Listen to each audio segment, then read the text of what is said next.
Welcome, everybody, to 52 Living Ideas. Tonight, we'll be continuing to cover the Analects, Book 12, and we will have one or two readings. Then we'll go through Jason's translation, followed by comments. We'll ask that you keep your comments to the text and brief so that we can have a open discussion towards the end, hopefully the last half hour or so. So with that, would anybody like to read their version of the Analect?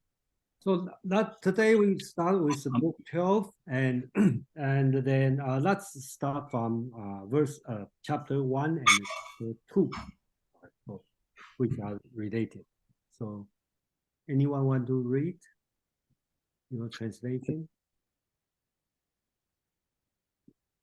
I think Amon was I was waving, but it looks like Nicholas is actually raising his hand. I'm not sure he's got a translation to.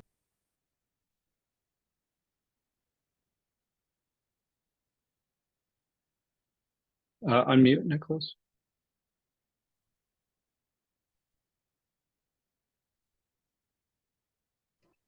I need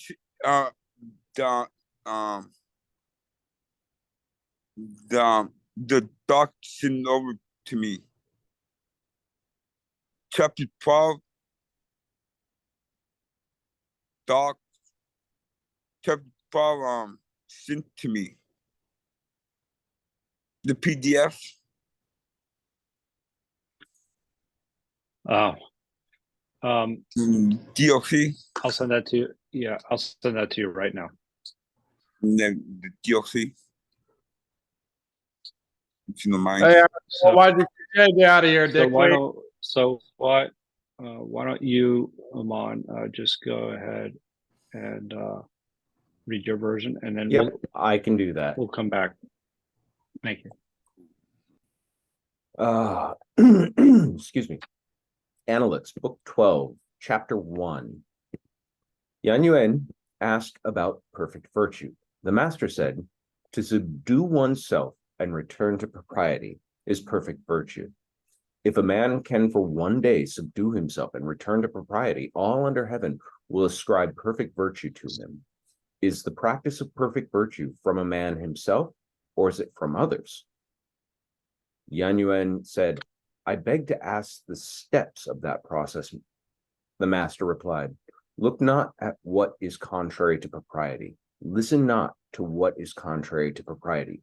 Speak not what is contrary to propriety. Make no movement which is contrary to propriety. Yuan then said, though I am deficient in intelligence and vigor, I will make it my business to practice this lesson. And you said you want to read 1 and 2 together, correct? Yeah. Okay. Chapter 2. Zhong asked about perfect virtue. The master said, it is when you go abroad to behave to every one as if you were receiving a great guest, to employ the people as if you were assisting at a great sacrifice, not to do to others as you would not wish done to yourself, to have no murmuring against you in the country and none in the family. Zhong said, though I am deficient in intelligence and vigor, I will make it my business to practice this lesson.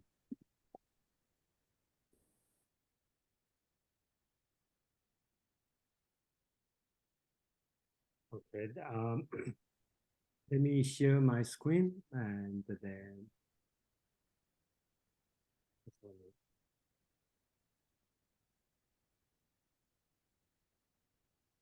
Okay, so these two are similar but different students. Okay, the Yuan as the Confucius' best student, and we know he died early, and then he never get a civil service job, so he was poor. So he asked about Ren, and that's what Amon read as a perfect virtue. Okay, so Yuan asked about Ren, and the master said, to control oneself and practice according to Li, which is ritual, is Ren. So this one is very important. Talking about Ren, Confucius' answer to yan hui, yan yuan is to control oneself and practice according to rituals is 人. Once a person control himself and practice according to rituals, everyone in the world will respond to him with 人. Being 人 proceed from oneself. How could it from others? So here Confucius is talking about doing 人, or you want to call it the perfect virtue, is start from yourself. It's not depend on other people. When you do it, other people will start to, that's my translation. The world, everybody in the world will respond to him with 人. Okay. And here we call it one, I think a lot of translation translate as one day you practice 人 and everybody will attribute 人 to you, which I think logically doesn't make sense because according to Confucius' teaching, practice 人 should be ongoing. You cannot, it doesn't make sense to say if do it one day, then everybody will follow you, something like this. So I think here one day should interpret as once, okay? As long as you start to do this, and everybody will follow you. And then Yan Yuan asked, may I ask for details? Okay. So the master said, don't look unless following thee. Don't hear unless following thee. Don't speak unless following thee. Don't act unless following thee. Okay. So these words, these four things are very important. And another easy translation would be, common translation would be see no evil, hear no evil, speak no evil, act no evil. But personally, I don't think that's correct. Correctly reflect the original text, because first, not accordingly doesn't mean evil. Okay, that means something following the ritual. Okay. So Confucius is talking about the way you are looking, seeing, the way you are seeing, you are hearing, you are speaking, you are acting. It's not talking about the object, which is not ritual, because the object is not going to be following or based on ritual, right? So only your action. So I will prefer to translate as don't look unless you are following the ritual. Don't hear unless you are following the ritual. Don't speak unless you are following the ritual. Don't act unless you are following the ritual. Okay. So in other words, you should look ritualistically, okay, or act according to ritual. So Yan Yuan said, although I'm not smart, please allow me practice on this. So he's very humble. He said he's not smart. Actually, according to Confucius, he's very smart. So the reason I want to read these two together is another student asked the same question. Okay, this student is Zhong Gong. Zhong Gong asked about 人. He asked about the same question. So we need to understand this student, because in book 6, Confucius said Zhong Gong, whose name also Ran Yong. Okay, Confucius said Ran Yong can sit facing south. That means he can take in charge of the an office. So this one is very important, because that means he is not like Yan Yuan, who is only a scholar or only a good student. Zhong Gong actually has a job, an official job. Okay. That's why when he asked about 人, Confucius has a different answer. So the master said, that's his answer, right? When you come out of the door, okay, while you, as an officer, when you come out of the door, usually you are receiving people, right? So you should act as if you are meeting important guests. So you doesn't matter who you receive, you should be serious. Okay. When you employ people, act as if you are hosting an important ceremony. And next is important. Do not do to others what you don't want to be done to you. Don't cause grievance in your state. Don't cause grievances in your household. And the Zhong Gong said, although I'm not smart, please allow me practice on this. So basics, the questions are the same, the answer is different, and these two students' response are the same. They all said, I'm not smart, but please allow me to practice on it. And I think that's important to talk about Confucius' teaching. Don't do to others what you don't want to be done to you. And usually we consider this one, either call it the golden rule or silver rule. Okay.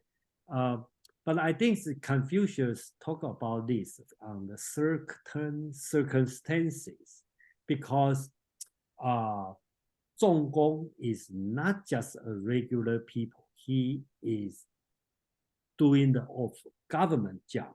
So Confucius asking to think about is, you don't do anything you don't want to be imposed on. For example, you don't want being drafted to do extra work, and you should not do that. So when you do something to the people, you need to think about the feeling of the people. So I think that's a Confucius teaching about this one, because Zhong Gong is not just a regular people. He is government, taking government job. So I will stop here and see Amang what you other thing you want to say. Please. Thank you, Jason. I think this is a good opener after the intermezzo of book 11, because right off the jump, we get back to Confucius' most paramount teaching, Ren, being Ren. And you have two different students asking the question about being Ren. And the answers follow for, like we've seen, Confucius orchestrating his answer to the specific needs, the specific picadillos of those students. However, I do want to talk a little bit about Li for just a second, because in Yan Yuan's answer, he emphasizes and puts Li as first and foremost in order to become Ren. And I can understand what Jason was saying about to be Ren for a day, the whole world would open up and recognize you. I think that's an aspirational thing. And I agree with Jason. He has said that this is a lifelong pursuit. It's not as if somebody wakes up one day and today I am perfectly Ren and that was enough and all is good afterwards. But because it's a continual pursuit at that impossible apex of achieving it, it would align the stars, bring the heavens into harmony, etc., etc. And so since that's never happening, you're always going to be working at it. It's one of those impossible directions to follow so that you continue to work at something. Li is his route to working at it. And Li, ritual, we think of probably first conception, very large rituals, graduation ceremonies, weddings, funerals, big things are thought of as ritual.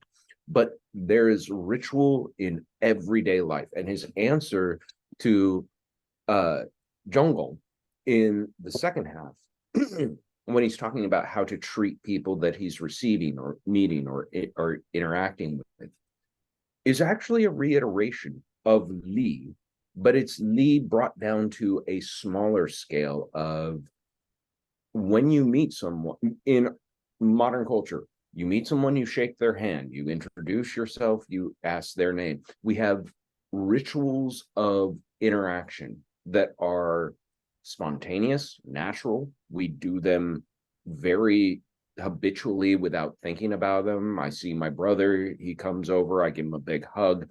It's a ritual. It's a small ritual that can take place in just a matter of moments, but because it has become ritualized, if I were not to hug him when he came over, it would be noticeable. It would stand out. It would make him question, is he mad at me? Is something wrong? And so his directive to zhong to treat every person with the same import, with the same consistency of ritual, is from that micro level. Whereas when he's talking to Yan Yuan, he's talking more slightly macro, although he's encouraging him to everything from the small to the large. Follow Li. Li is there to be followed in every one of these actions. And this, in modern Eastern Confucianized society, has really taken degrees that are almost unimaginable for a lot of people. There is a way you hand somebody change at a grocery store. There is a way you sit down to dinner. There is a way you set your chopsticks aside if you're eating. You do not stick them in the bowl like they're skewers. That's a no-no. I could see Quan smiling because he knows that's a no-no. These are micro rituals that just enervate every corner of the Confucianized world. And here we're getting the first glimpse of why that is the case, where they stem from and how they originated.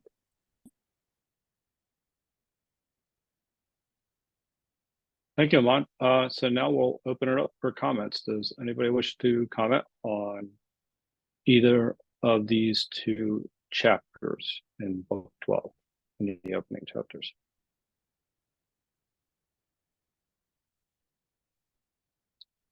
Are you raising your hand, Quan? Okay.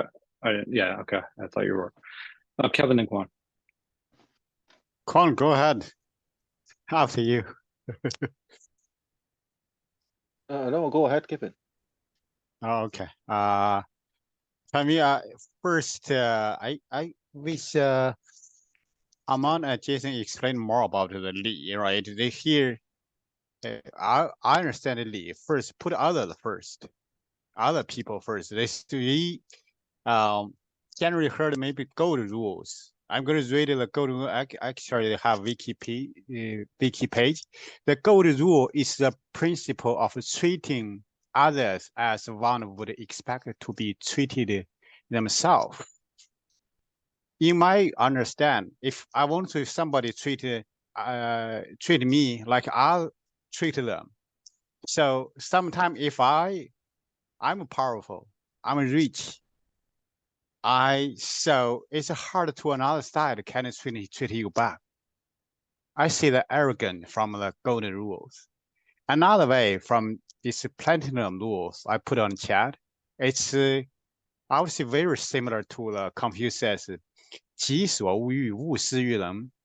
Basically, I've got Jason translation, but here's not to do to others as you would not wish done to yourself.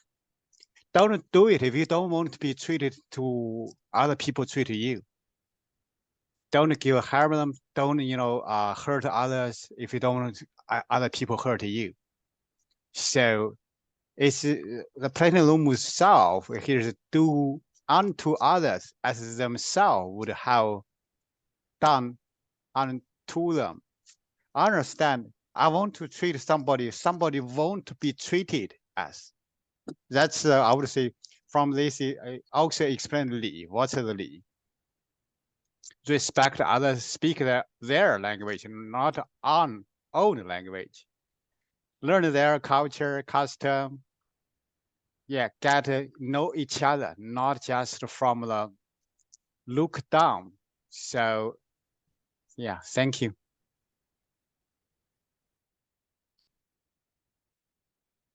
Thank you, Kevin. Quan. Okay, so that definition is one of the most famous and probably one of the most specific, and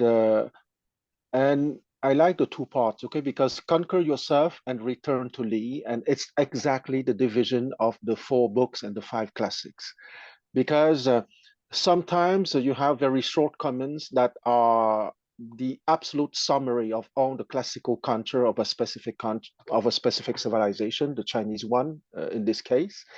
Conquer yourself. Sometimes I repeat a lot what I would say, that the 4 books, meaning the Analects, the Mencius, the Tashui, the Great Learning, and Zhong, the Doctrine of the Mean, focus precisely on the epistemological topics, meaning the part which is conquer yourself. And in the 5 classics, you have the Ji Ching with the hexagram having the 6 steps of conquer yourself, and the Chun Chu treating about epistemology, history, ethics, politics, rhetorics, etc. Okay, so and the Li part are the 3 other classics, meaning the 3 books on Li, on ritual precisely, that are counted as one: the Zhou Li, the Li Ji, the record of on ritual, the Zhou Li being the ritual of the Zhou dynasty, and the Li Yi, meaning rituals and ceremonies, or rituals and etiquette. And you have the Shu Jing, meaning the book on poetry, or the book of songs, which is very useful in the rituals precisely, because in ancient time, during the diplomatic encounters and so on, the gentlemen are supposed to know the poetries or the poems in the Shu Jing, in the book of songs, that would facilitate their conversation. And the Shu Jing, of course, the book of documents concerning historical events having happened during the Xia, the Shang, and the Zhou dynasty, and even at the time of the 5 emperors. So I just want to say that conquer yourself and return to Li is a very short sentence, but reflecting the 9 classics, or more precisely, the 4 books focus on epistemology, and the 5 classics being more the cultural legacy of the Zhou dynasty. I stop here.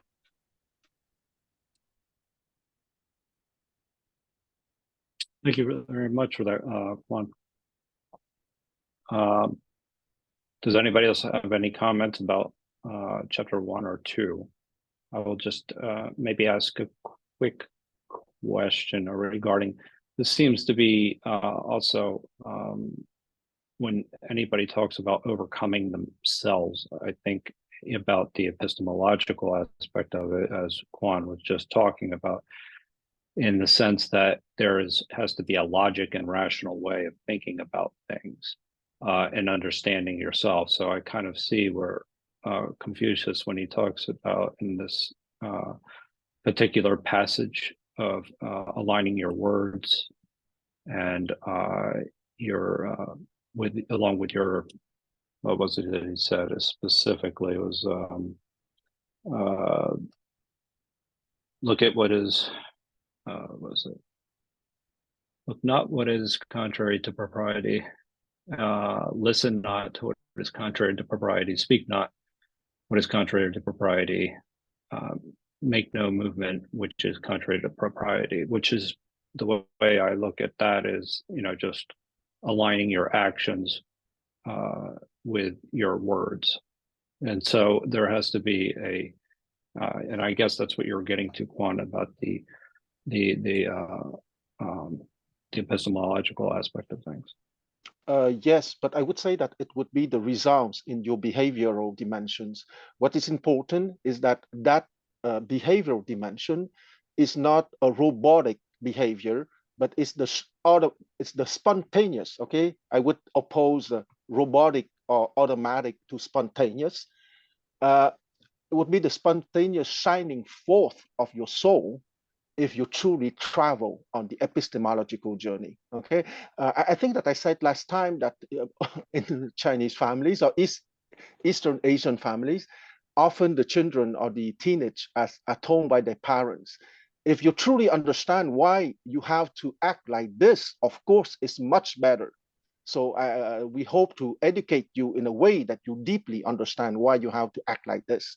But if you don't understand, for now, because we hope that you will advance in your epistemological journey later on, at least do what is prescribed by the rituals, because at least you would have the appearance of a civilized person. Okay, but of course your epistemological journey have to keep on, but it's not the Li is not in the ideal case, of course. It's not the automatic robotic learning of a certain behavior, but should be the shining forth of your soul, that because your soul understand why you should behave like that, you will return to Li spontaneously and not automatically.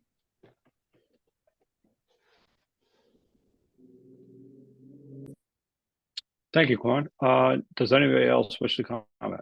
Whichever one or two. I Go just ahead. wanted to echo what Quan was just saying and point out that's why I use the example of hugging my brother as an example of simple ritualistically that is done genuinely spontaneously every time, just out of glee to see, you know, that brother. He's right. These are supposed to become ingrained aspects, but it's habitualizing those ingrained aspects by making it so habit forming that you do it spontaneously for the right reason. However, the pitfall is that it can become robotic by virtue of just its simple repetition, and neglecting to remember the root or the cause or the reason for that spontaneous action in the first place is one of the common perils of following the prescribed Confucian path. Yeah, and you can see that he said, I will make this my business to practice this lesson that he was talking about. So yes, making it a habit, second nature to him. It's actually in line with a lot of things that we ought to do today. So anybody else wish to comment? So if not, we'll go to number 3. How many? Oh, go ahead, Dan. I'm sorry. Before we go to that, so next let's go to 12, 3, 4, and 5, which all deal with the same person. And sorry to interrupt, please. That's okay. I was curious about the 2 closing phrases, you know, with the humility, though I am not clever, permit me to carry out these precepts, and that kind of thing. And I think in some ways it's a wave or a nod towards his a broader audience who's thinking, you know, I'm not very smart. I don't think I can do this. But, you know, so that's why I think they have those 2 little phrases. I just find those little phrases at the end curious. But it's a way to reach that audience that doesn't have, and, you know, a lot of it,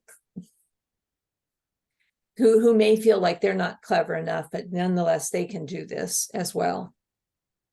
Follow the master's precepts. I'm sorry. That's all. Thank you. And I think that's, hold on this one, you will see the third person we read. He doesn't say the same way. And they probably want to ask why he doesn't say the same way. Okay, we will see on the next reading. Kevin, you have something to say, please? Yeah, I want to share some personal experience of the observation.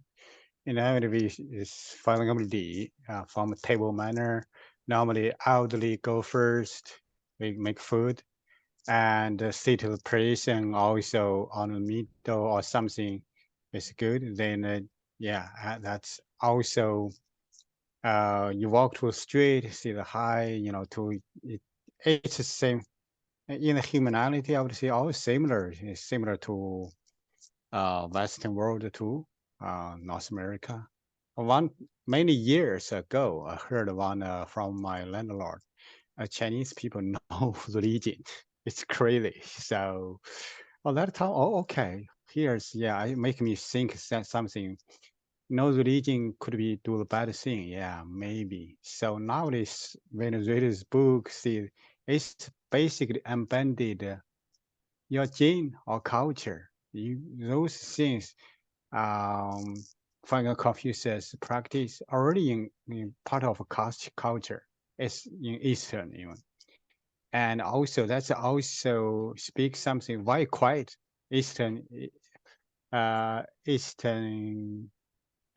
folks from Eastern, normally they're quiet. They don't speak.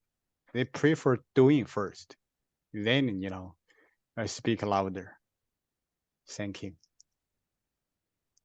Thank you, Kevin. Make a point. That's a good point. So let's read the next three about Sima Niu. Then you probably will see why Confucius had a different answer. I find that it's interesting.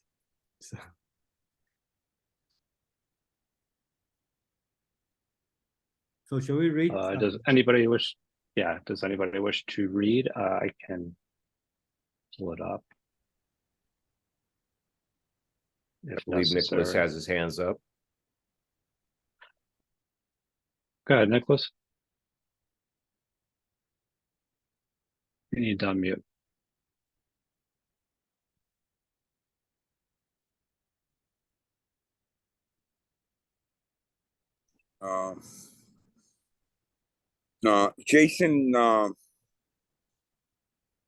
Jason Payne. Yeah. Using a dark DLC, the Analects, chapter 11. Last time I'm meeting chapter 12 via the DLC dark. Meeting the Analects chapter 12 on my device, so that way I can read it. Book 12, chapter 3, 4, and 5. Do you have it? No, me send it to me if feasible. Yeah, so I will put it in the chat, and then we'll just go ahead from there. Give me a moment. But shall I go ahead and do you want to read, or you want me to read? Prefer you to read, but I can. I don't mind. I'm willing to do it. I don't mind. I have no trouble reading, actually. So just let me know if you. If anybody has a different version than the leggy, though, please feel free to let us know. Yes. Book 12, chapter 3. Sima Niu asked about perfect virtue. The master said, the man of perfect virtue is cautious and slow in his speech. Cautious and slow in his speech, said Niu. Is this what it is meant by perfect virtue? The master said, when a man feels the difficulty of doing, can he be other than cautious and slow in his speaking? Chapter 4. Sima Niu asked about the superior man. The master said, the superior man has neither anxiety nor fear. Being without anxiety or fear, said Niu, does this constitute what we call the superior man? The master said, when internal examination discovers nothing wrong, what is there to be anxious about? What is there to fear? Chapter 5. Sima Niu, full of anxiety, said, other men all have their brothers. I only have not. Su Shi said to him, there is the following saying, which I have heard. Death and life have their determined appointment. Riches and honors depend on heaven. Let the superior man never fail reverentially to order his own conduct, and let him be respectful to others and observant of propriety. Then all within the 4 seas will be his brothers. What has the superior man to do with being distressed because he has no brothers?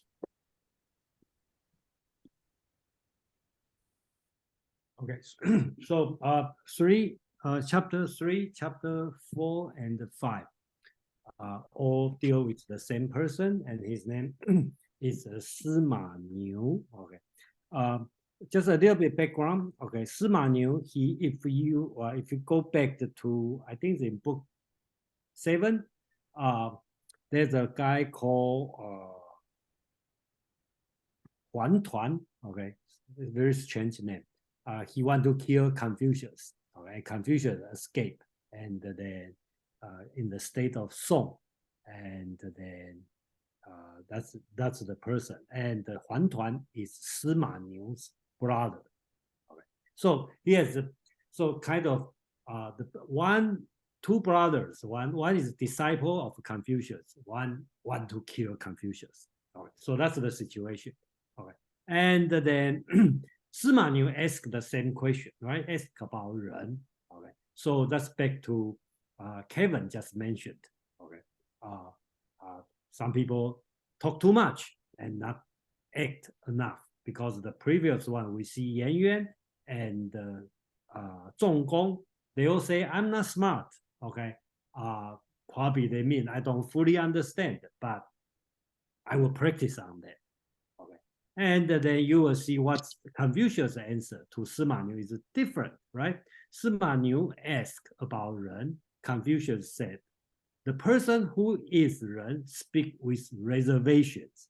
So probably imply Sima Niu talk too much, not enough action. Then Sima Niu said, speaking with reservation, can this be called Ren? Okay, so how come only this? Your answer could be different, right? So Confucius said, it is difficult to do it, yet how can you speak without reservations? So see this one, Sima Niu didn't like the other student say, I'm not smart, but I will practice, on that. He didn't say that. He asked, and the Confucius told him, as long as you do this, then you can call it Ren. It's not as easy as you talk about. Okay. So chapter 4 continues. Sima Niu instead of ask about Ren, he asks about Junzi, or you want to call it a gentleman, perfect person. Okay, that's Sima Niu ask about Junzi. The master said, a Junzi is free from worry and fear. And Sima Niu said, free from worry and fear. Can this be called Junzi? Okay, that's ask again. And the Confucius said, if you reflect within and find out no guilt, how can you have worry or fear? Okay. Chapter 5 basically is a continue. You can see it's a continue from chapter 4. Sima Niu worried and said, all men have brothers, I alone am without one. So actually he has brothers, but his brother is the enemy of Confucius. So he's, I think turned out that he is in exile or something, but anyway, he has no way to see his brother. That's why he said, what he said, I alone am without one, without brother. Zixia, another excellent, good student from Confucius school, right? He said, I have heard it said, life and death are decreed by fate. Riches and honor are given by heaven. That's the common saying, right? As a Junzi, he is vigilant without lapse, respectful to others through rituals. In the world of 4 seas, all men are his brothers. Why does a Junzi worry about having no brother? So that's about Sima Niu. So one thing we can compare is Confucius' answer about Ren are different for 3 different students and based on their personality, their position, and then Sima Niu's background, okay, is different. He also builds his complex background with his brother, and then Zhigong's answer about Junzi, okay, this saying about you have I'm sorry, everybody in the world can be your brother, okay, if you become a Junzi. So you should not worry about you have no brothers. Yeah, I'll stop here. Thank you, Amma.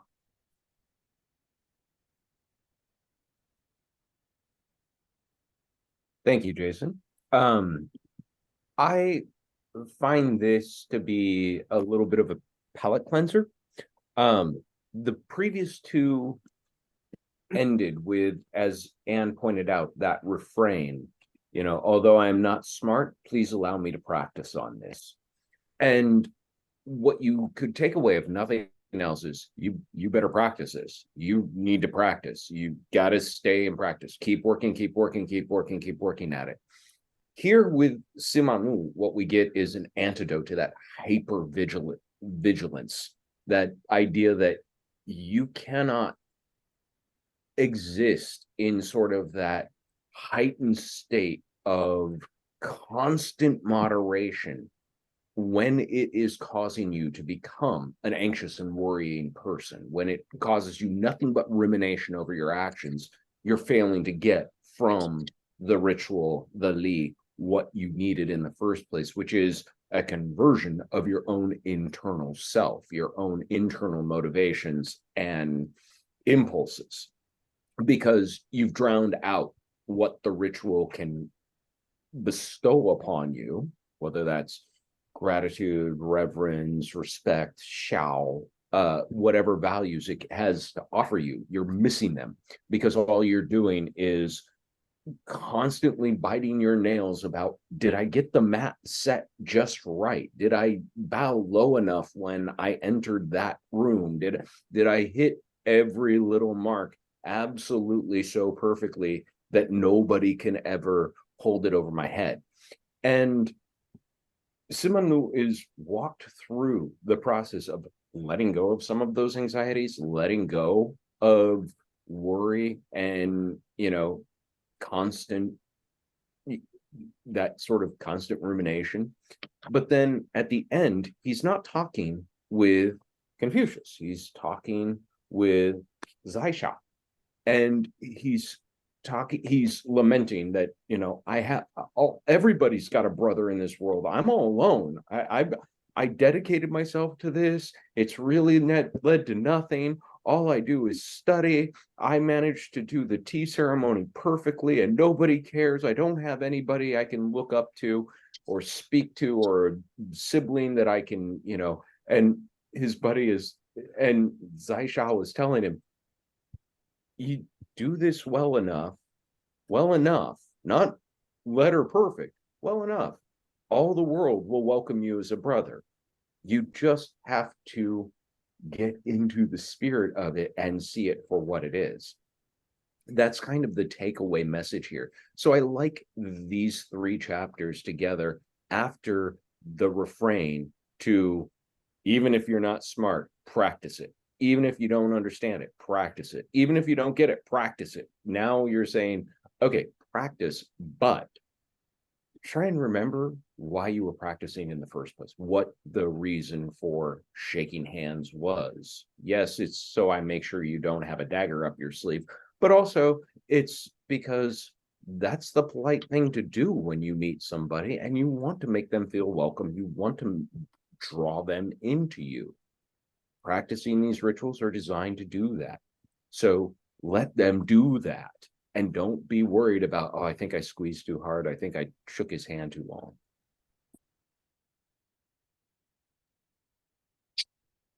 Thank you for that. Quan.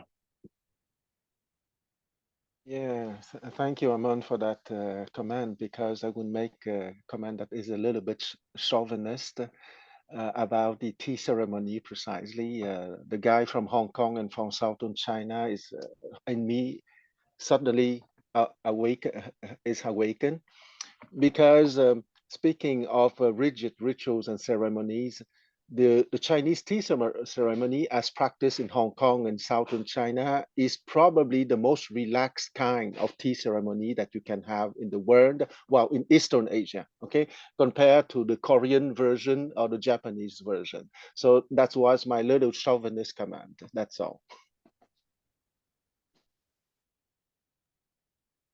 I actually want to echo Quan there because I have participated in all three, and he's absolutely right. Tea house in Shanghai, most fun I've ever had. Just a great time. Tea ceremony with a Japanese family in their backyard, rigidly uncomfortable and tense. And I have not experienced knee pain like I have from sitting just so for so long. Yeah, the difference is night and day.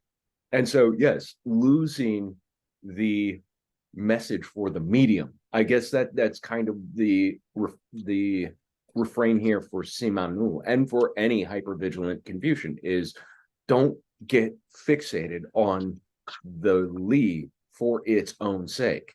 Remember what it's meant to impart. Remember what it's meant to do for you.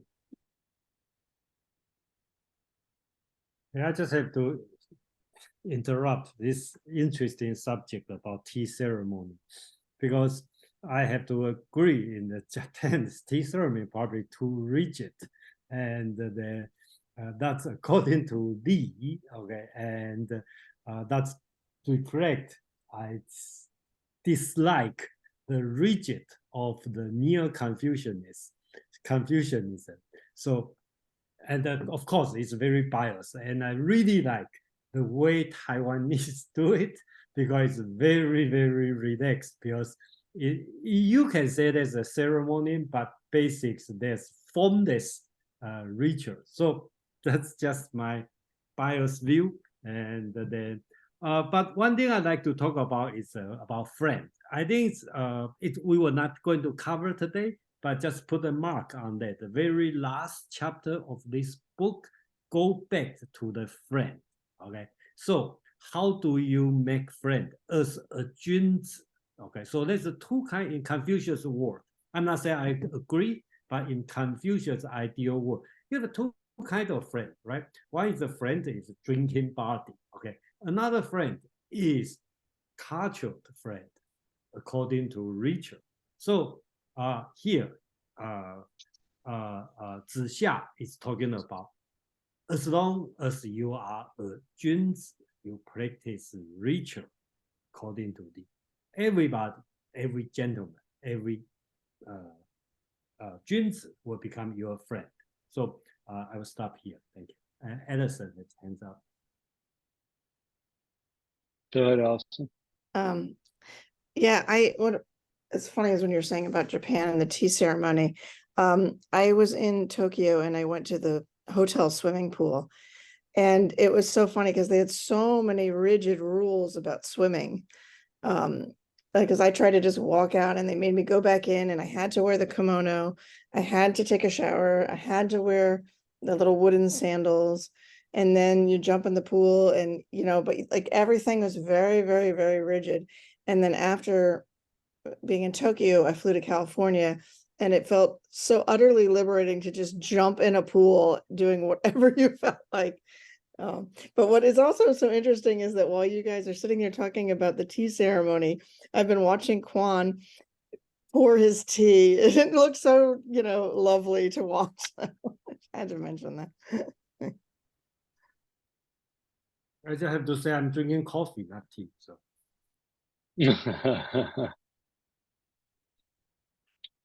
I wish I could have one with you, Aman. It's for a beer. Are there any other comments? Yeah. Are there any other comments regarding these three chapters? I think that it is an interesting point to understand the point of the ritual. That has been something that I kind of appreciated since the early chapters, where I felt like it was too regimented. As just some of the ways of mourning the dead, or even attending certain parties with heads of state, and I felt like it was a very rigid way of actually approaching interactions. But I've grown to appreciate the role that those rituals play. So, for the example, if for someone that has passed away, it is kind of an appreciation for developing an appreciation for what had come before you. It was much deeper than just saying, I'm doing this ritual. So I have a new appreciation for ritual, but I also don't think it should ever come at the expense of understanding. why you're doing it in the first place. So there are no other comments. We can go to which combination do you want to do next? 6, 7, and 8. So Okay, just let me get my ducks in a row. Chapter 6. Zhong asked what constituted intelligence. The master said, he with whom neither slander that gradually soaks into the mind, nor statements that startle like a wound in the flesh are successful, may be called intelligent indeed. Yea, he with whom neither soaking slander nor startling statements are successful may be called far-seeing. Chapter 7. Zhong asked about government. The master said, the requisites of government are that there be sufficiency of food, sufficiency of military equipment, and the confidence of the people in their ruler. Zhong said, if it cannot be helped, and one of these must be dispensed with, which of the three should be foregone first? The military equipment, said the master. Zhong again asked, if it cannot be helped, and one of the remaining two must be dispensed with, which of them should be foregone? The master answered, part with the food. From of old, death has been the lot of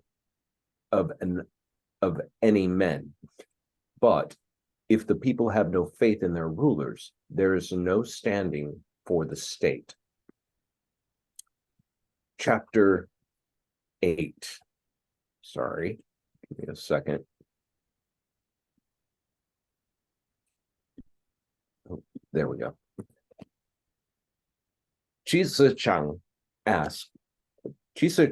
said, in a superior man, it is only the substantial qualities which are wanted.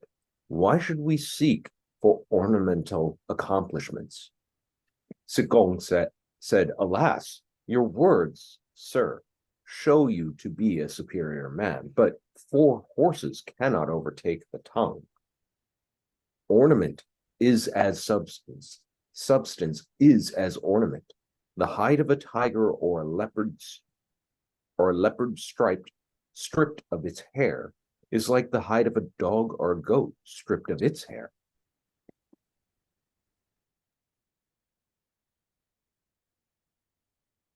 Thank you, Aman.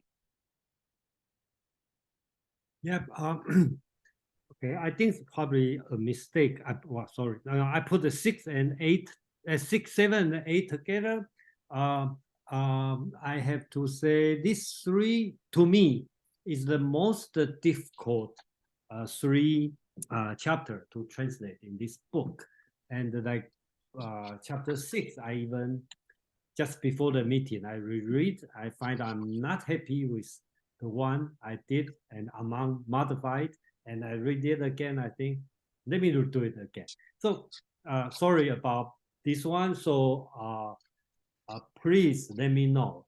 Especially this 3 section is something you see it's strange or doesn't make sense or logically doesn't make sense. Please let me know, because this 3 I personally feel it's difficult. So I'm here is kind of ask help if you think something wrong. So chapter 6. Zhang, okay, Zhang is a young student. Okay, he is taking I think he was poor, have some bad upbringing. Okay, probably have I don't remember. He probably is a young student, and he take a civil service job. So he asked about Ming. Okay, the word Ming. Okay, in general, I translate as enlightenment, and I decide to keep the same word as enlightenment. But I have to say this enlightenment probably is less epistemological sense, more on the political sense. Okay, so Confucius' answer is very interesting. Okay, I think that you heard Armand's translation talking about far-seeing. How can enlightenment related to far-seeing? And I translate it as visionary.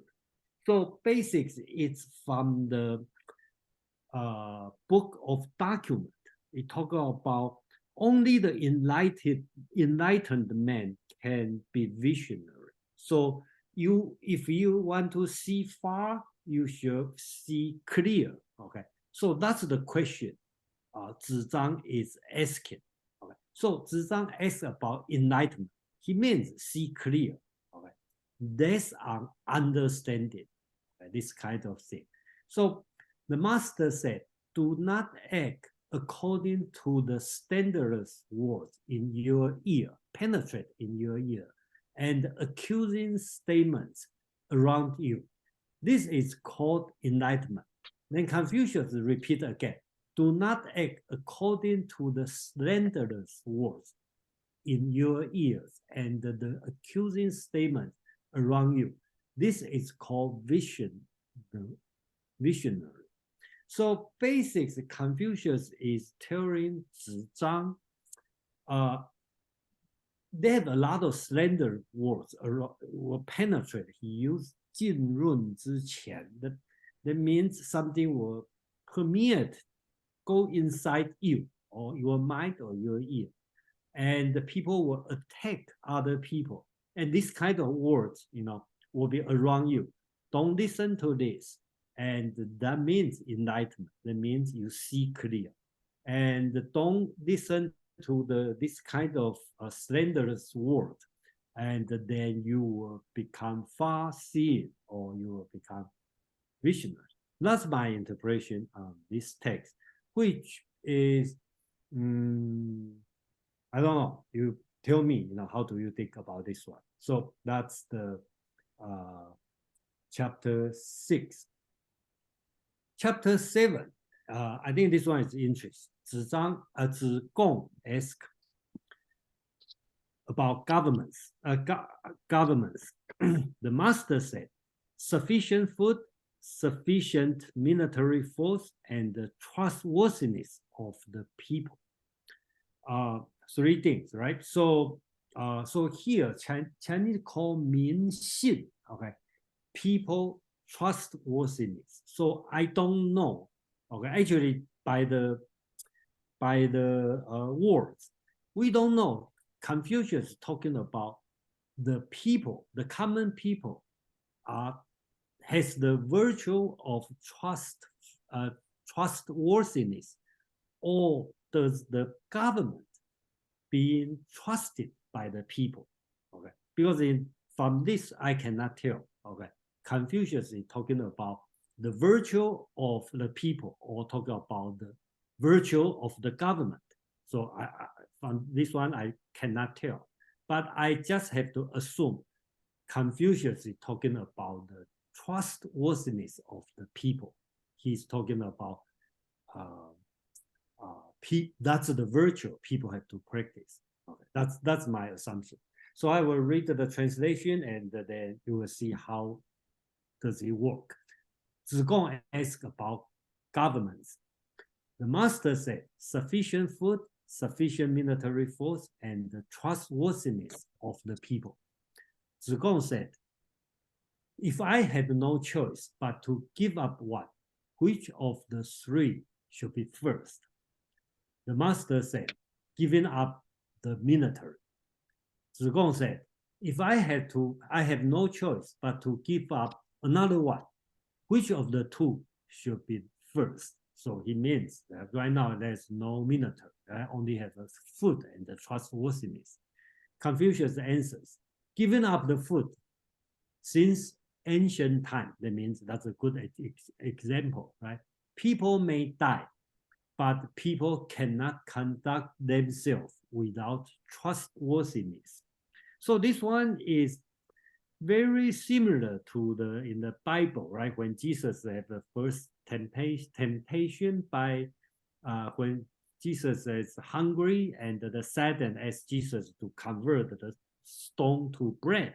And Jesus said, man does not live on bread alone, but on the word come from the mouth of God, right? So kind of like the virtue are more important than the food, this kind of sense.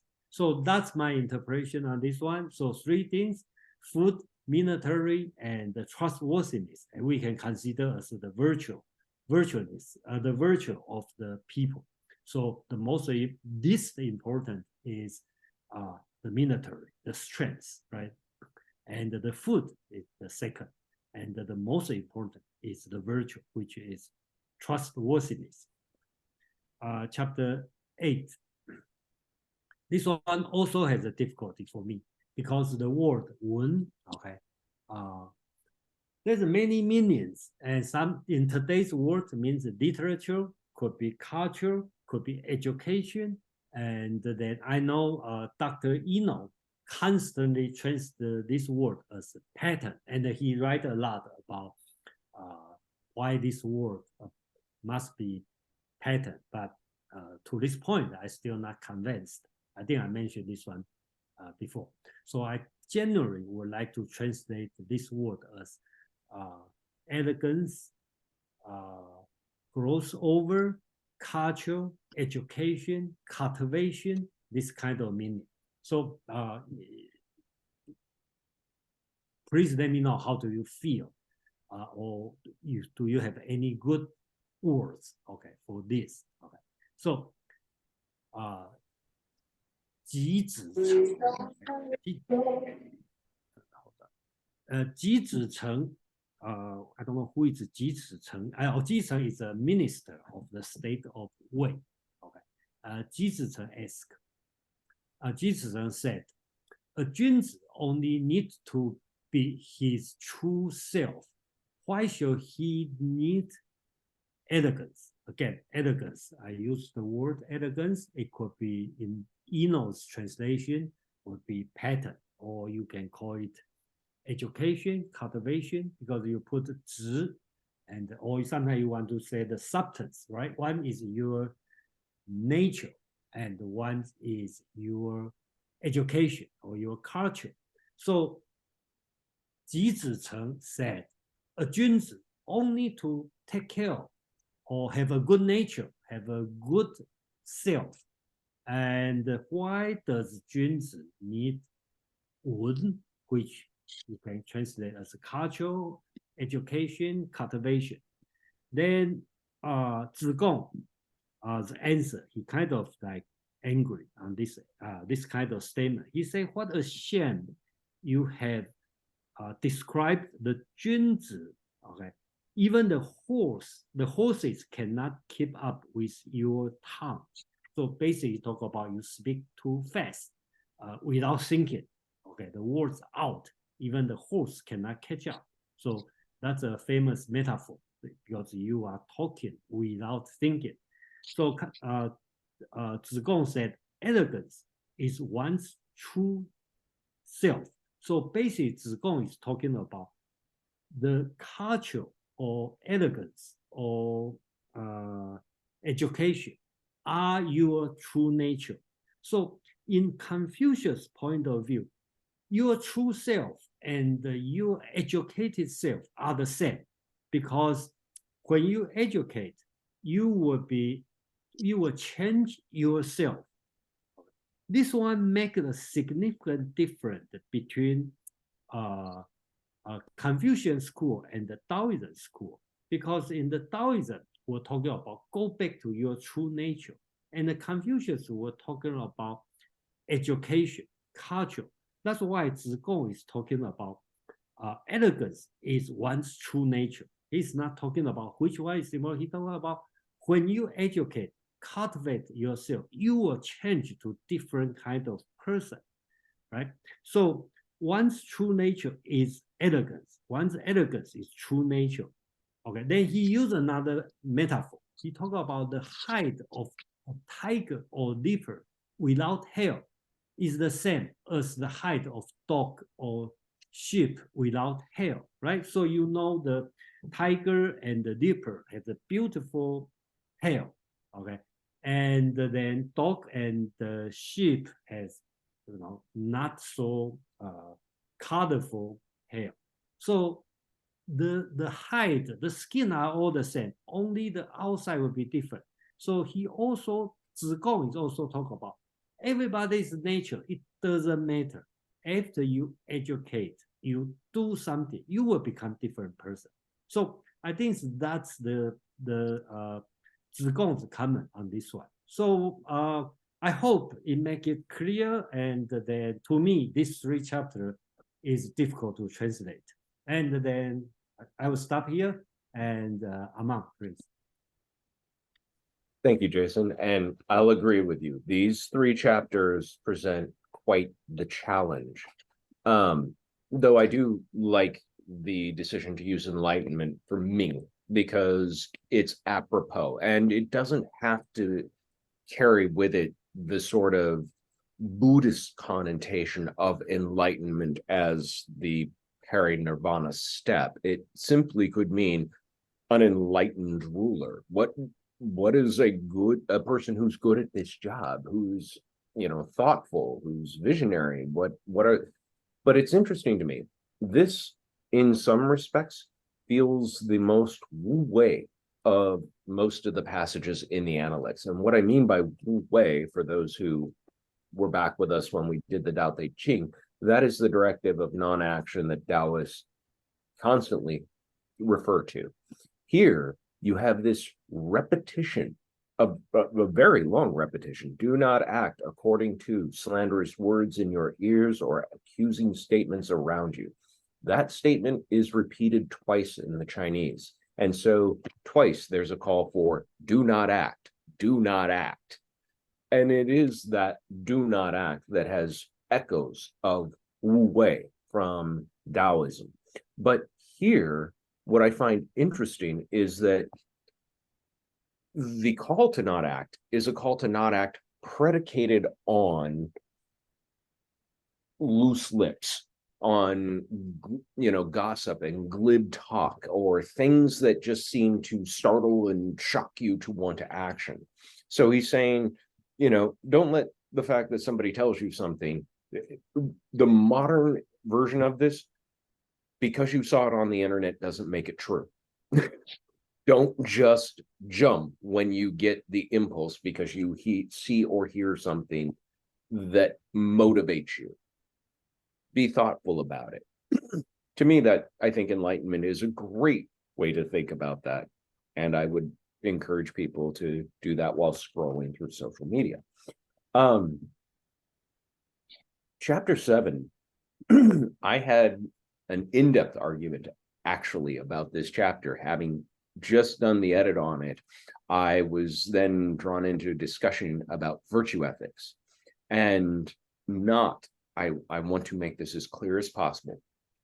Confucian ethics are not just the Chinese iteration of virtue ethics. They are different things. There are absolute differences between them. The virtue ethics of Aristotle and of the ancient Greeks was all about me internally, I changing my character, whereas the preeminent call from Confucius is then how do you engage with others? And so that is not just about transformation internally.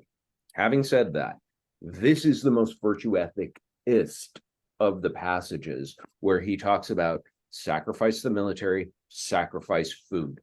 And it was that line that gave me this argument that from the position of a purist of virtue ethics, one might say, as long as the people's virtue is intact, at least they'll die good people.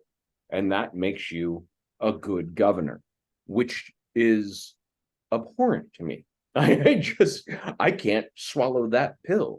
You give up trust before last in the list. You'd let the village be invaded. You'd let the kingdom starve and die. But as long as they have their virtue intact, those are acceptable losses. I could not help but be struck by how antithetical this would have been to the Sun Tzu, to Master Sun.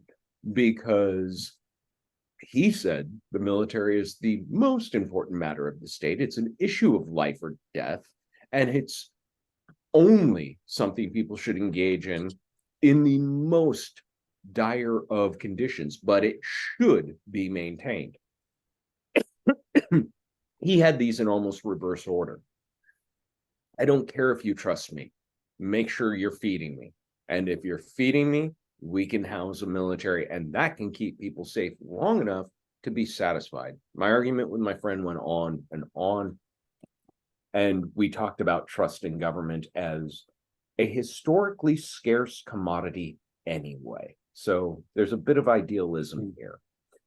Last but not least, this vexing chapter about the junsa. I wanted to point out, and I think it's very hard to show a negative. So when I'm working with Jason, I can't tell him the things I didn't suggest. But I wanted to say here, and one of the things I was thinking about, he was talking about Yuan as elegance. And I think elegance works in this context. I was tempted to offer the term culture as, why should one need to be cultured? And then, what a shame, horses can't keep up with your tongue. Culture is one's true self. One's true self is culture. It would have been a little bit of a play on words. I think it captures sentiment pretty well, but I think it would have been gimmicky is the only way I could put it. But I do think that that sentiment is kind of built in there, where he's talking about why should one need to be cultured? And it's as vague a term as the term when is, in terms of how we can take it to mean. But in a Confucian sense, it absolutely means an elevated person, a person who has actually, not somebody who necessarily goes to the opera every weekend and, you know, carries a small fan and a parasol with them when the sun's out. We'd look at that in the West and say, oh, that's a cultured person because of our backgrounds. But then it would have meant changing the phrasing from cultured is one's true self. That doesn't work. So culture is one true self. That as a sentence works. And it captures some of what I think is meant in Confucian ethics about the idea of ren and this externally focused as opposed to internally focused, what I call value ethic as opposed to a virtue ethic. But I didn't offer that. And the hide of tigers and leopards would look identical to sheep and dogs if you shave them. Hair is grown, and an animal's coat is cultivated over time based on the things it eats, the things it does. The quality of a hide entirely depends on how that thing has cultivated it over time. Shorn of that quality, you're looking at a hide like any other hide and could not know if it was a cultured hide or just something you drug in off the mountainside. So the metaphor works. And that's a lot for 3 chapters. I'm going to shut up and I want to hear your thoughts. That was great stuff. I appreciate that, and I'm looking forward to hearing the comments and responses. I think you might get some pushback actually regarding the virtue ethic. I would like to see if you do, but we'll see. David. Yeah, I don't know pushback, just more thinking about it because, yeah, it's challenging, I think. So there are sort of 2 opposite views on which are the most important things. And maybe they're sort of answering 2 different questions. One is the military question with the state in the background. There's going to be a state who's going to control the state. So, well, for the state, the primary thing for it to stay in place is to maintain its military value. So that becomes the primary value. But this is not a military document so much as an ethics, life, community examination. So when we're talking about the state here, which was actually the translation I'm using, it's about government, right? So the state existing here may have to do with the real destruction of society. And so if the society is going to be taken over by and turned into some desperation and turned over to savagery, then it's worth struggling, even as if you are forced to lose your military, still maintaining your values of why you exist as a community, why you would care for each other, is the bottom line that could let you rebuild anything if you're being faced with utter savagery. And maybe it's off to a different culture, but the idea of the Romans overtaking the last remaining, the Jewish community on Masada, this mountaintop, was that if we're going to be corrupted in this way and our entire vision of, being able to worship God is destroyed, we're going to kill our society. We're going to commit suicide. We will not have ourselves physically perverted, destroyed, and be the women turned over to we're going to give it up. We're not going to survive that way. So that kind of desperation says your values trump even your physicality. And so, military is physicality, but trusting is spirituality, right? That's it.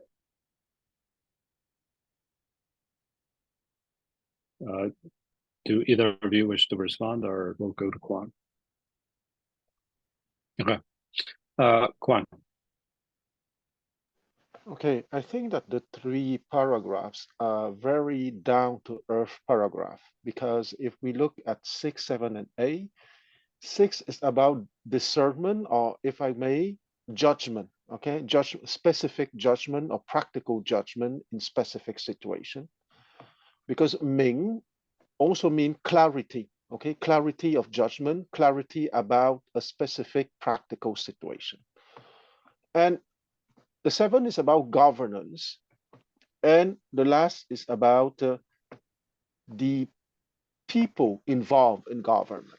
The Junzi, at the same time, the Junzi as the born aristocrat, and the Junzi as the perfected moral person, let's say. Okay, but let's not forget that Junzi, of course, we are within the Confucian school. So Junzi, most of the time, in the Analects, has to be understood as the moral perfected person.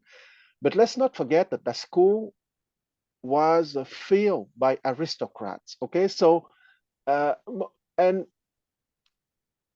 what that school convey is that anyone, because he went through an epistemological journey of self-perfection and of understanding of reality and of life, can get to that status of Junzi, even if he was not born within the hereditary nobility.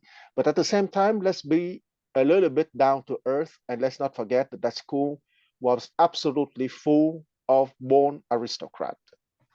So it was an affair of a minority of the Chinese population at the time, and that mentality will keep on even with the imperial exam, later on with the empire, because let's not forget that even if theoretically everyone have access to the exam, the sons of the ministers and the son of the official had a much higher chance to succeed at the exam because they were born into that control environment. Okay, even if other people would be capable to succeed too.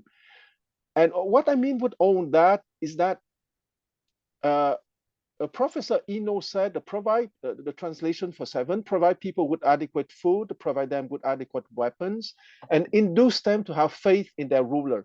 So I think here it's quite clear that min sin means that the min sin, word for word, means the heart of the people. Okay, min, the people, and sin, the heart, meaning the people having their faith in their ruler. And I would say that it's a paradox, okay? It seems a little bit idealistic, but since it is a paradox, in my understanding, it's not idealistic, but on the contrary, a very deep understanding of what are the priorities. Because if you still have the faith of your people, you will be capable to do a lot of things, okay? To restore the food, to restore the fabrication of weapons and everything that is needed for the restoration of a state.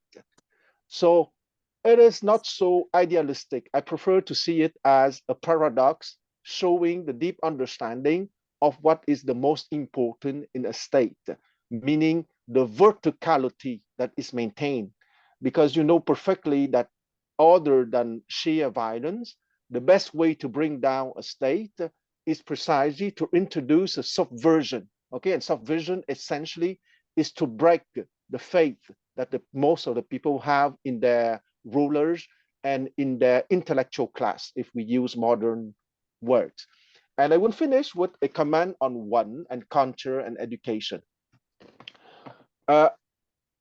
Culture, the etymology of culture is from the Latin word colere. And colere is a Latin word meaning to worship. Okay, so a culture is essentially an apparatus making people worship a set of values and of priorities in a given population. So if in that sense, it is correlated with education, and paradoxically too, because it's another paradox, okay? Because educare means to bring forth what is from within. And in the West, people who have a Platonic position said that you can only bring what is already within you, okay? A little bit like Mencius, who said that you can have the 4 cardinal virtues because you have the 4 natural seeds in you. If you did not have those 4 natural seeds, the moral education would be completely useless because you cannot develop what you don't have already at the state of seeds at the beginning. So here we have the paradox that education that can translate one, that is something that will bring something that is already within, but going to culture, that is the worship of a set of values that is defined by the ruling class or by the people acknowledged as having a certain moral development. I stop here. So you have 2 paradoxes, maybe a third one that I don't see in those 3 paragraphs. Okay. I look forward to actually explore those a little bit more deeply, as well as some of David's comments, but I just want to, we'll go to Yulia. Yulia, I just wanted did I say that? Yeah, I don't know if this will help, but in the translation, in the one that I'm using, there's a comment that army first may be about military conscription, and so maybe by relieving that, you're actually giving people some relief because you're getting rid of military conscription. Not sure if that's true. That's just in the notes to the one I'm reading. Thanks.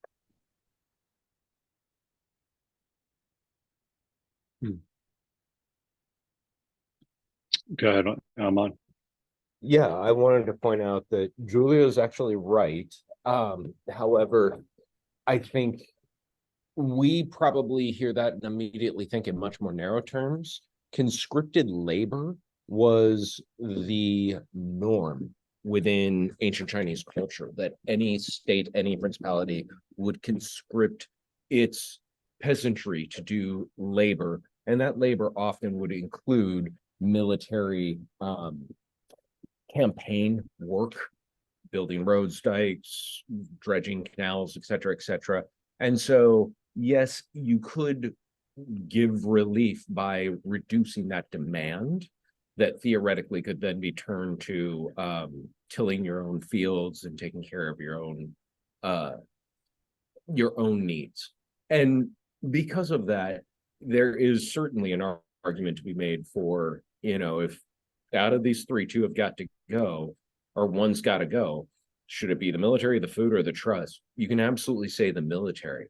I would, however, push back on get rid of people's base needs before their trust. Get what Quan had said about entering a subversive ideal in a society as a way to bring it down. Not as good as starving a people. Most rebellions, most revolutions actually came from starving masses first and foremost. And the norm for human society has not been a fulsome endorsement of their leaders. It's usually just been banal neglect. That is, in fact, currently the case.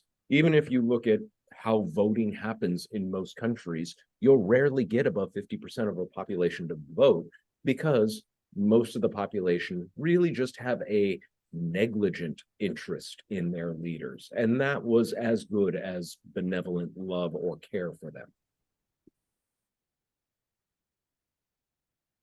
Oh, go ahead, Jason. Yeah, I just I think it's I talk about chapter 7 specifically, but it's in general that's very difficult because this three things: food, military, and the trustworthiness. So in Chinese character and by the context, I cannot tell. It's when you talk about military, just like Julius talking about, it could be government provide the military, the government has a military force, or the people provide the military, or so-called conscription, right? You draft the people from the military. When you talk about enough food, we don't know. You talk about government give enough food to the people, or the people provide enough food to the government. When the text talk about the trustworthiness, we don't know, from the text. I don't know, okay? It's talking about the trustworthiness of the people or trustworthiness of the government. In other words, the people has this kind of virtue, or government has this kind of virtue. That's the common difficulty in the ancient Chinese world, because you don't know who is the object, who is the subject, just by looking at the word. And a lot of time I can figure out through the context, but this one, unfortunately, I can't. So, and then I check with Zhu Xi's interpretation, and he also keeps the paradoxical comment here. He tried to avoid this kind of interpretation. So that's it. Thank you. Thank you, Jason. So do you wish to try and do another? Let's do another 3 section, so we can finish this book in 2 weeks. I think that'll be okay. All right. So we will go on to, was it 9, 10, and 11? No, A, 9, and let's go A. Let me see. I think let's go A and the 9. That'll be enough. Or 8 and 9. I'm sorry. Yeah, let's go A and 9. No, we just did 8. We did. Oh yeah, I thought so. Okay, let's do 9 and 10. I thought I was questioning myself there. Yeah. Thank you. And Joe, would you mind reading? No, not at all. Thank the you. Duke of Ai inquired of Yuru, saying, "The year is one of scarcity, and the returns for expenditure are not sufficient. What is to be done?"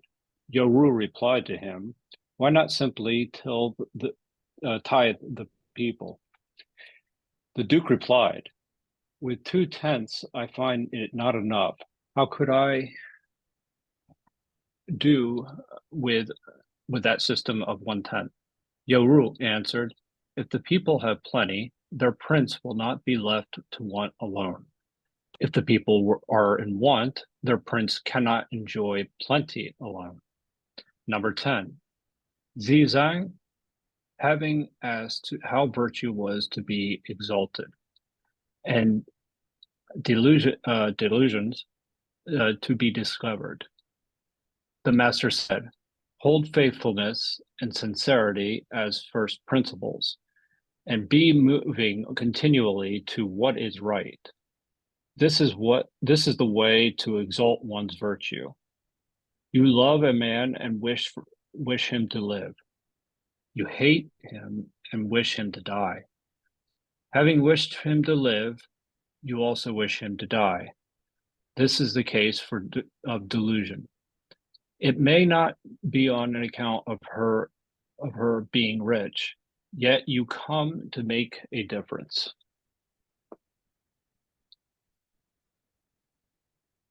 Okay, let me try to work on these two. Okay, then we will finish for health of book 12.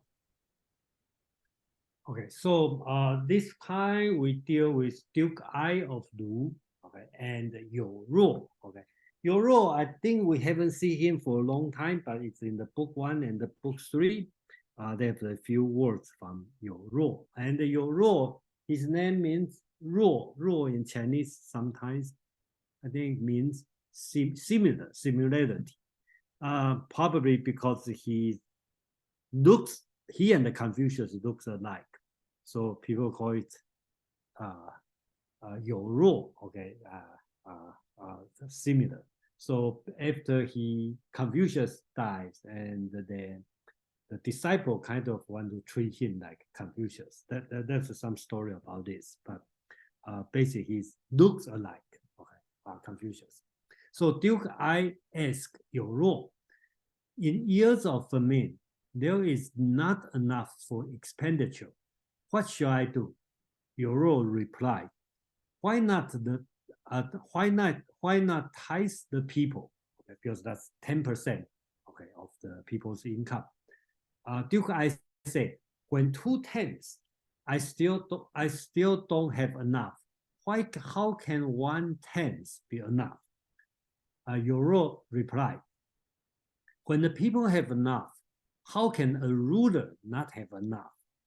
When the people don't have enough, how can a ruler have enough? I think the message is pretty clear, right? Because if people are rich, you should be rich. If you take a lot from the people become poor. You have no way to be poor. So basically, his message is the ruler and the people should be on the same side. Chapter 10. This one is a little bit strange. Zhang asked about exalting virtue and discerning confusion. Okay. The master said, focusing on devotion and trustworthiness and moving toward what is right. This is exalting virtue. So here, I think the word zhong, most of the translation will translate as loyalty, but I don't see Confucius, at least in the Confucius time, when Confucius teach it, this word loyalty doesn't mean loyal to your country, because at that time, definitely there's no central government, no concept of one country.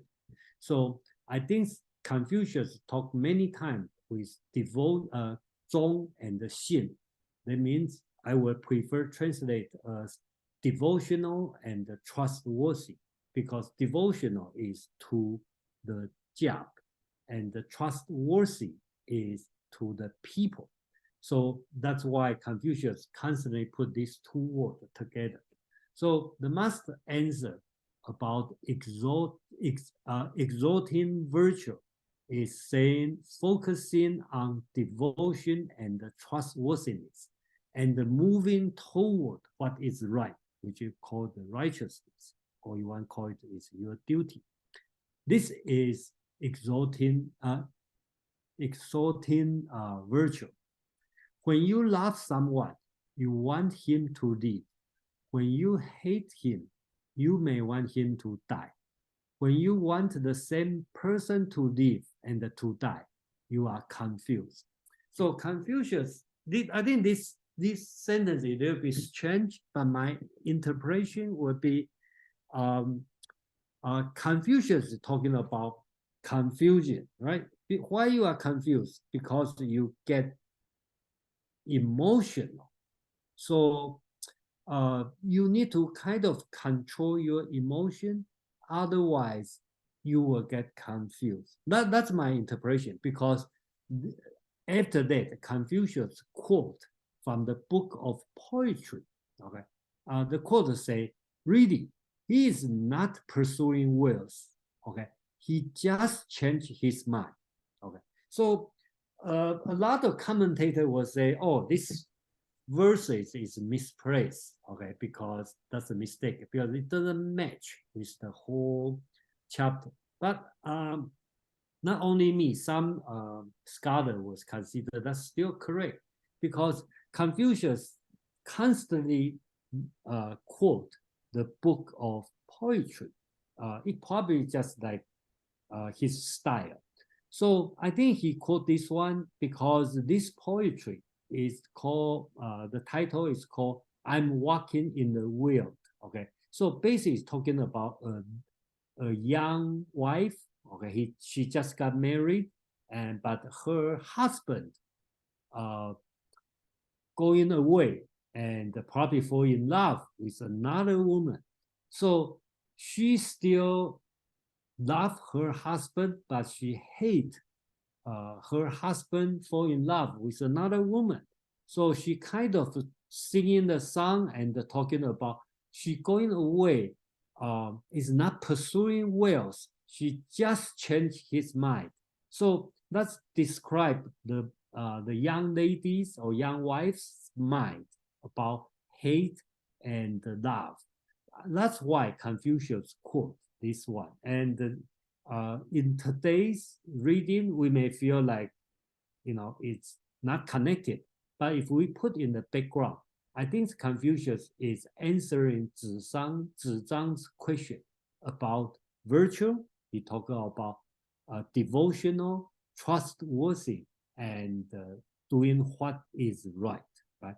And then about not get confused, which also we call wisdom, okay? And is not get emotion, because you got emotional and then you were confused. That's my understanding on this one. So I stop here and give to Amma, please. I will be briefer in these two passages than the previous three. And Jason, I think you did an excellent job in translating it and making that quote from the Book of Odes relevant to the conversation that was being had. The first passage, chapter 9, I think is fairly self-explanatory. The one thing that I think stands out, once again, talking about ren, symbol of a person, and the number 2. A ruler's condition should reflect the condition of his rule, of his subjects. And so if they do well, you should do well. If they aren't doing well, you should not do well. And that means, when he says, why don't you tithe? Instead of taking 20% of their income, just take 10%. That would be the compassionate thing to do if they're suffering. And he's saying, well, I can't live on 10%. He's like, they couldn't live on, 20% being taken from them in a thin time. To do that would be a cruelty. You need to be a ren ruler. You need to commiserate. You need to empathize, and you need to be in the state of harmony with those around you. So if it's a rough year, it's going to be rough all over. That may mean fewer, balls, not as much pheasant. You're going to have, top ramen a few more times to make it through, but you're doing what is needing to be done, just like they will. And when they start to thrive, you should thrive as well. So I think that reflection of other in yourself is very fundamental in that passage. The last thing I will say about this passage about exalting virtue and discerning confusion. I believe Jason's absolutely right. That quote from the Book of Odes captures both of those themes very well.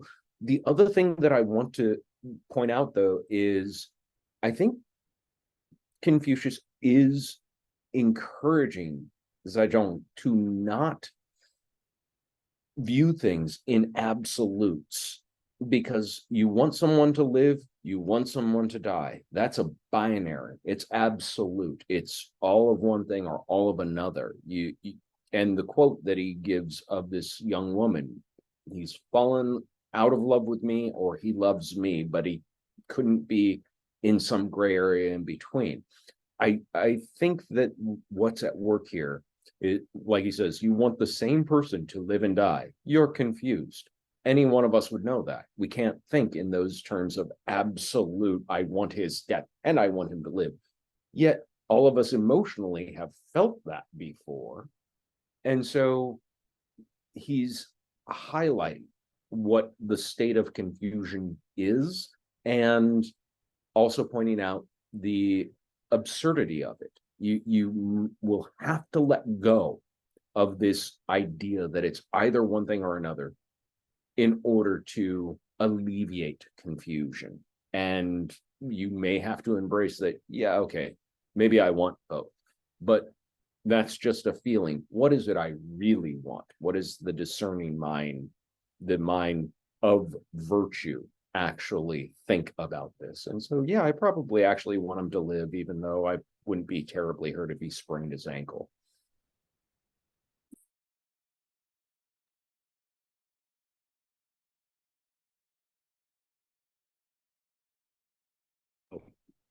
So go ahead, David.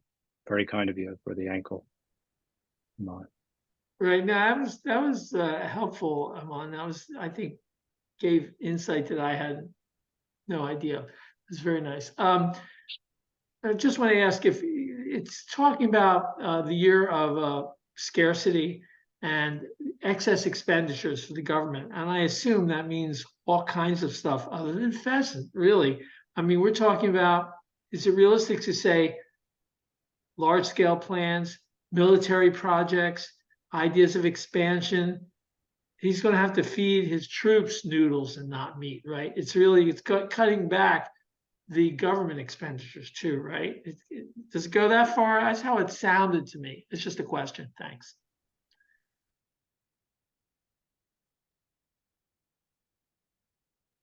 Yeah, I don't have an answer.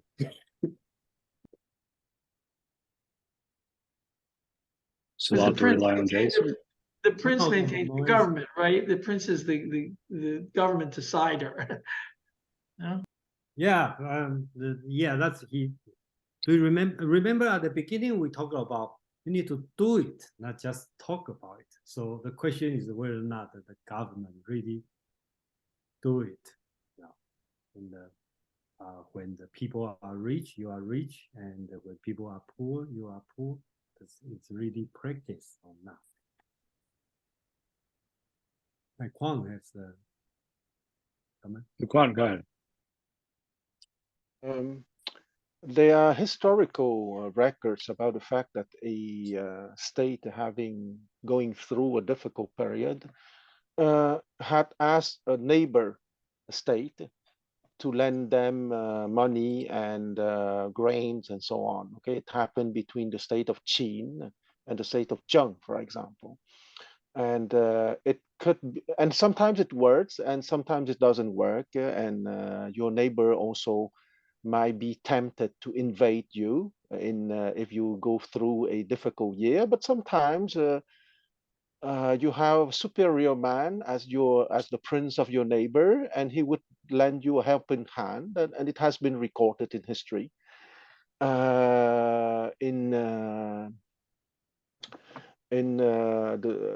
Zhuo, okay, which is the more narrative history that is before the Shu Ji by Sima Qian, and it's the history of about the Warring State period, and it's between the 5th century BCE to the creation of the empire in 221 BCE. So it happened in the past that it has been mutual international help, okay? Because let's not forget at the time we can speak of international landscape because we have a sovereign states within the land that we call China nowadays. The other thing that I want to say is about 12.10. 12.10 is a typical, well, the way that I has been educated with that kind of stuff is that I have not been taught that there is reason and emotions, okay? I have been taught that they are superior emotions and inferior emotions. And the Confucian education is a little bit sexist, okay? So inferior emotions most of the time are associated with women, and superior emotions most of the time are associated with men. And very often they will take love poems involving women to illustrate the confusion of mind or inferior emotions, like is the case here in 12.10. And what we can identify as superior emotions precisely are loyalty and trustworthiness, okay? Because the way that I have been taught is never use the word reason or synonym of reason, but that we are emotional beings, but they are emotions that are higher, called superior emotions, and that we better develop. And they are emotions that are inferior, and those inferior emotions will bring the mind into a state of confusion. And the superior emotion, on the contrary, are energetic anchors for the stabilization and the expansion of your mind in a good direction. I stop here.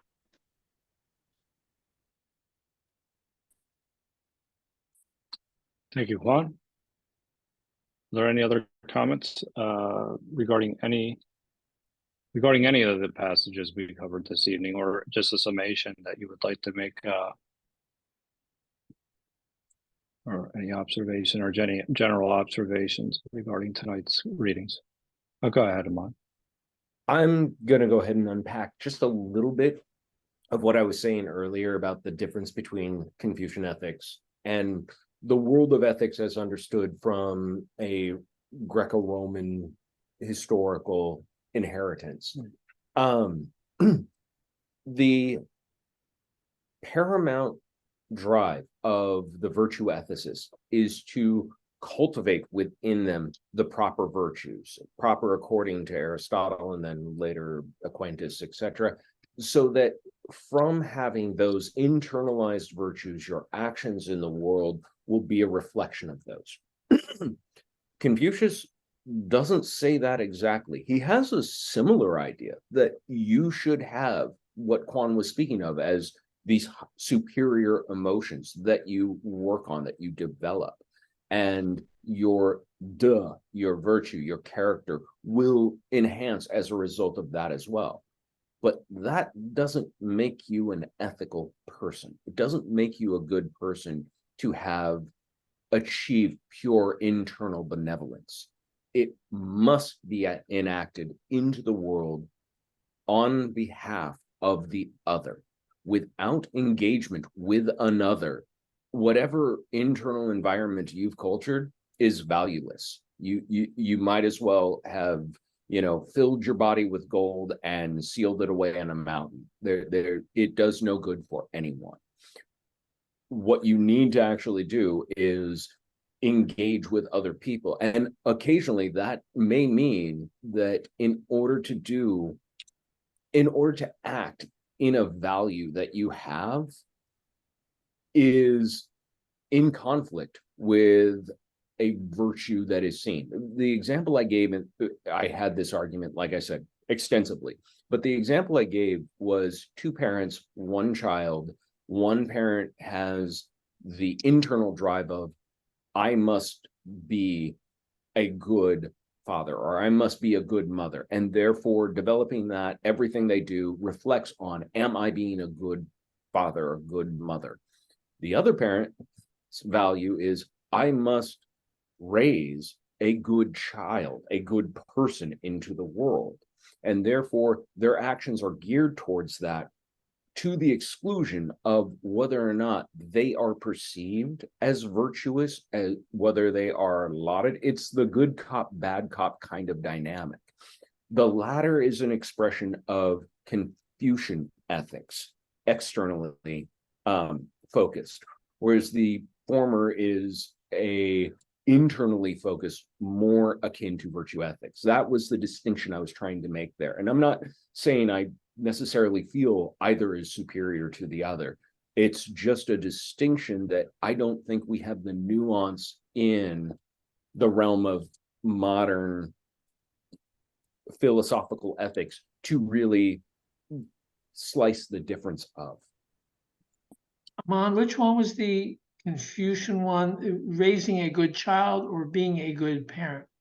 Well, I'm using that example as sort of an illustration of what the drive is for virtue versus the drive of value.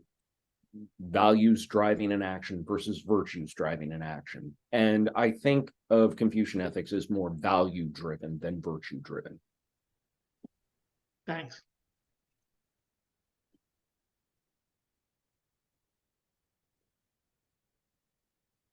Yeah, I probably have to go in a few minutes, but I'd like to thank you, everyone. And then actually, I find out that the text is not long, but for this couple text, it's a little bit difficult to translate.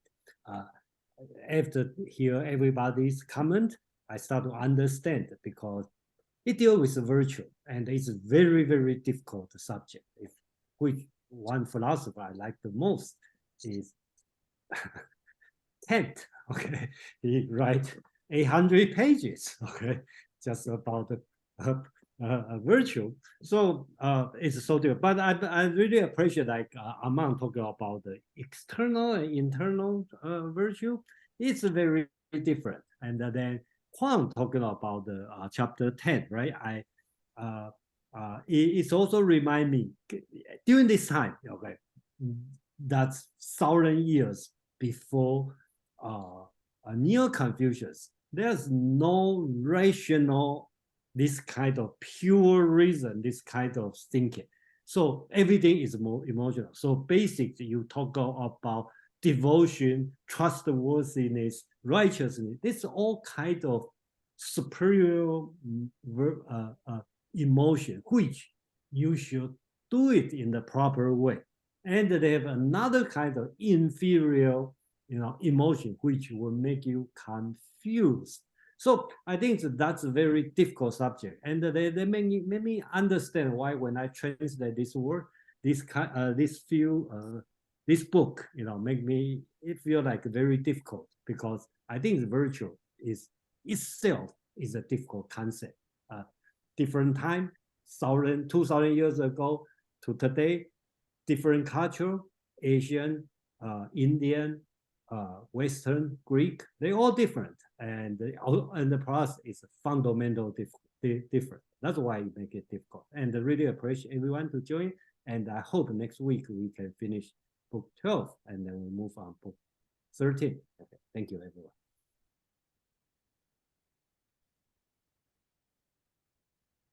All right.